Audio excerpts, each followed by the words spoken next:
Now, the Durban International Film Festival has announced its opening and closing films. This virtual festival, running from the 22nd of July to the 1st of August. This year's theme is Framing the Future, Cinema Unleashed. Joining us now is Director of the Centre for Creative Arts, Dr. Ismail Mahomed.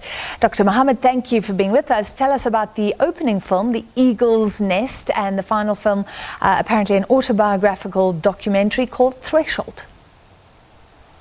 Thank you very much, and good evening to you and to all viewers. Our opening film, The Eagle's Nest, is shot in Cameroon. It's directed by Cameroon-born, UK-based Olivier Assou. It's an action thriller. It's a topic of critical critique of current immigration politics and the rural poverty in Africa, and it does feature some compelling leads. We try always with opening films to be able to present the kind of content that we do think is relevant, is pertinent to our times. The issue of immigration has been on our radar for quite some time. Of course, with COVID-19, there hasn't been much of international travel, but we do know the issue of immigrants and refugee status and so forth still remains in the back of our mind, even at the time of a pandemic. All right, and the threshold at the end? Sorry, I did not get that. Oh, okay. I asked about the threshold, a little bit more about the closing film. Oh, the closing film is Threshold. It's a documentary that's filmed in Brazil. It's directed by Karachi Ruiz. She's a mother who follows the gender transition of her son for 3 years. Again, the issue of identity, the issue of sexuality is always on the radar. And we think the kind of conversations that we generate with our festivals resonate with our audiences, but also to provoke and stimulate our audiences, to challenge them in some way, to provide them with the kind of content that we think is going to push the boundaries in many, many ways.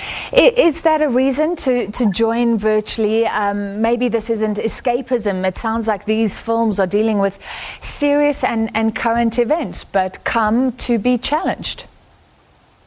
Well, I think there's quite a balanced content. Of course, the opening film and the closing film is always one that everyone hopes is going to generate a lot of conversation, both artistically, its style, its technique, but also for its content. We've got close to about 120 plus films available during the film festival, and they range from very light-hearted stuff to shorts to documentaries.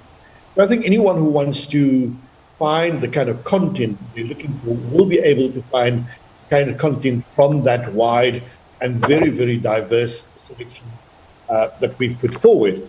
I think what is particularly interesting as well is that this year's festival does give a very, very strong focus to women filmmakers, and at least 43 of the filmmakers that we've got are first-time filmmakers. So again, that's really exciting for us in terms of how we position ourselves as a developmental festival. Yeah. Whilst we have a significant amount of really well-established filmmakers on the program, the focus on new, on emerging filmmakers is equally important for us.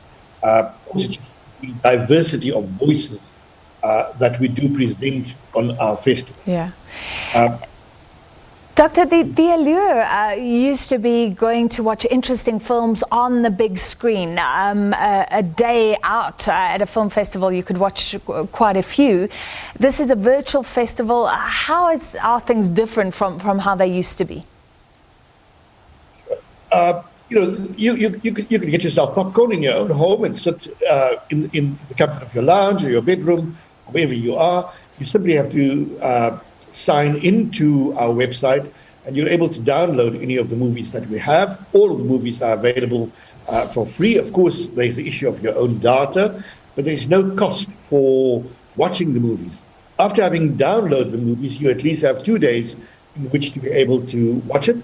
And you can watch as many films as you want. You could also range from documentaries to feature films to short films. Yeah. It doesn't sound very profitable for the people organizing this event.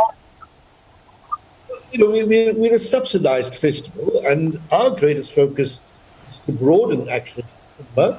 So it's not about making money. Even at the time when we had live events, we were always subsidized to our various partners and sponsors, particularly the KwaZulu-Natal Film Commission, National Film and Video Foundation.